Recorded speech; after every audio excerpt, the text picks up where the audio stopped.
My name is Clara, and I'm learning English.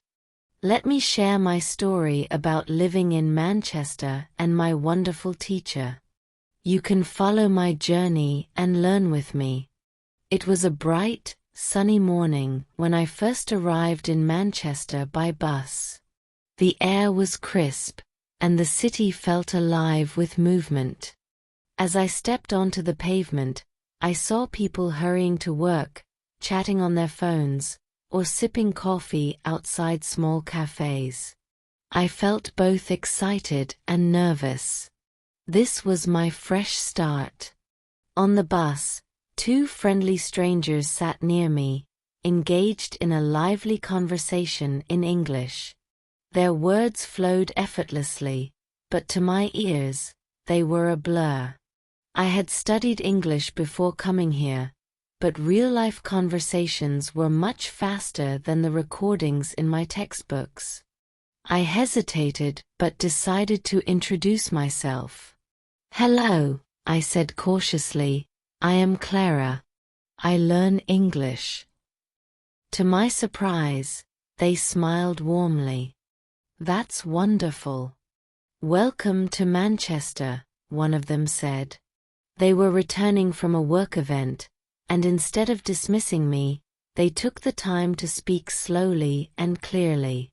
They even shared their contact details, encouraging me to reach out if I needed help or wanted to practice English. That short conversation gave me a spark of motivation. From that day on, I promised myself I would study harder. Every morning, I read news articles, watched English movies, and practiced pronunciation in front of the mirror. Some days were frustrating, but I reminded myself of that bus ride, how those kind strangers had welcomed me despite my limited vocabulary.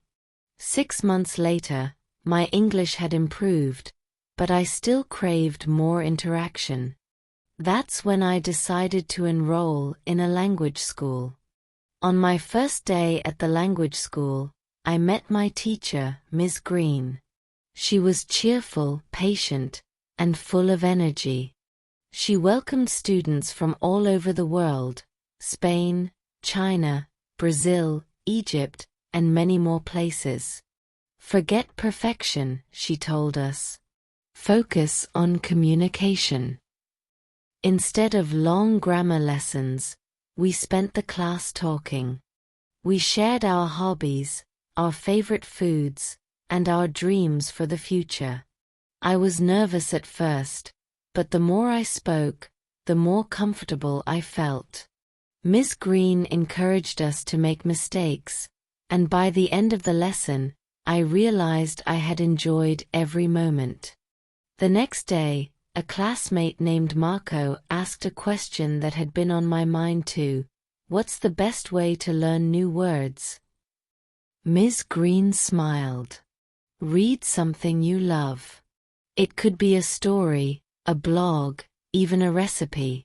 Look up new words, but don't worry about memorizing them all at once. Just focus on understanding." That night, I picked up a short novel. I kept a notebook beside me and wrote down unfamiliar words. At first, it was slow, but over time, I started recognizing patterns in sentences. I was no longer just reading words, I was understanding ideas.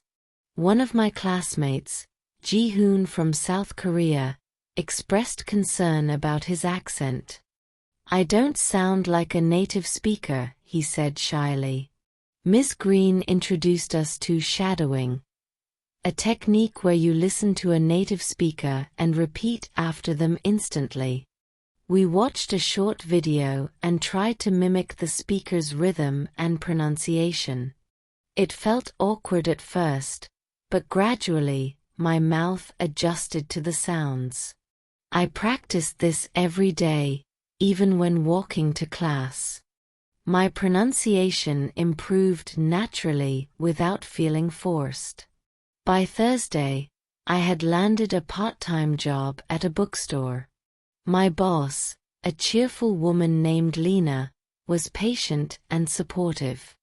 She knew I was still learning English and helped me practice customer interactions. One day, a tourist walked in looking for a guidebook about Manchester. I hesitated but managed to say, "This book is good for visiting Manchester. It has maps." Lena overheard and gave me an encouraging nod. "That was great, Clara. You're learning by doing." I left work that day with a big smile. Speaking English at my job wasn't just about communication. It was about building confidence in myself. A student named Sophia, who spoke fluently, shared her secret: think in English, even if it's simple. Start with things like, "I need coffee," or "Today is cold." The more you do it, the faster your brain adapts. I started practicing this while cooking, walking, or waiting for the bus. At first, it was challenging, but soon, words came to me more naturally. It was as if I was training my mind to process English without translating in my head. Ms. Green often reminded us, "Kids make mistakes but keep talking. Do the same." One day at work, I mixed up library and bookstore when talking to a customer. They laughed kindly and said, "That happens to native speakers too." Instead of feeling embarrassed, I laughed along. That moment taught me an important lesson. Mistakes aren't failures, they're part of learning. By the end of my first month in Manchester, I joined a local running club to meet people. The group included runners from Spain, Japan, and Egypt. Our conversations were a mix of broken English, hand gestures, and laughter. It was messy but joyful. I realized that learning English wasn't about achieving perfection, it was about making connections. The friendships I formed through these experiences meant more than any grammar rule ever could. After 6 months, I could chat comfortably with strangers, joke with my coworkers, and even help other beginners. Ms. Green's advice stayed with me: read, listen, speak, every day. Now, I pass on the same advice to others who are just starting their English journey. Learning English opened doors to new friendships, job opportunities, and confidence. If I can do it, so can you. What about you? Have you ever learned a new language? What helped you the most? Share your story.